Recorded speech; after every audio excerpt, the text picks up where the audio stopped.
শশার সার্টিফিকেটটা সাধারণত করলা আক্রমণ করার সম্ভাবনা খুবই কম। আসসালামু আলাইকুম, সবাই কেমন আছেন? আলহামদুলিল্লাহ, আশা করি সবাই অনেক বেশি ভালো আছেন। আজকে 22 রমাদান। 22 রমাদানে আমরা আজকে করলা রোপণ করলাম এবং আমরা কী জাত রোপণ করলাম সেটা আজকে ভিডিওতে শেয়ার করে দেবো ইনশাআল্লাহ। আজকে আমরা করলা রোপণ করলাম কিষান এগ্রোসিডের ফাইটার। তো এই ফাইটারটা সাধারণত আমরা জার্মিনেশন করে নিয়েছিলাম এবং করার পরে মূলত রোপণ করেছি। জার্মিনেশন মাশাআল্লাহ খুবই ভালো। সবথেকে গুরুত্বপূর্ণ বিষয় হচ্ছে এটা মানে দ্বিতীয় ক্রপস দিচ্ছি করলা, এবং প্রথম ক্রপস আমাদের এখানে ছিল শশা, যেটা এইচআই কোম্পানির শীতল।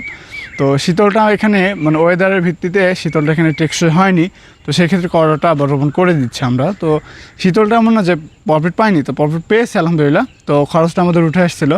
তো নেক্সট ফসল যেহেতু আমরা করলার প্রিপারেশন নিয়েছি এবং করলাটা ভালোভাবে আমরা ট্রিটমেন্ট করে এবং ভালো করে পরিচর্যা করে আমরা করলাটা ভালো একটা প্রফিট জেনারেট করার চিন্তাভাবনা করছি ইনশাআল্লাহ।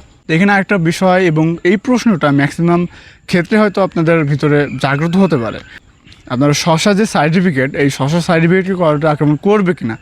শশার সার্টিফিকেটটা সাধারণত করলা আক্রমণ করার সম্ভাবনা খুবই কম থাকে। আর তবু যদিও করে তাহলে দেখা যাচ্ছে যে ইস্পাহানি কোম্পানি টাইকোডার্মাটা স্প্রে করে দিতে পারেন অ্যাডভান্স। হ্যাঁ, তো অ্যাডভান্স যখন টাইকোডার্মা স্প্রে করে দিবেন তখন ওই সার্টিফিকেটটা করলার উপরে এসে প্রভাব পড়বে না ইনশাআল্লাহ।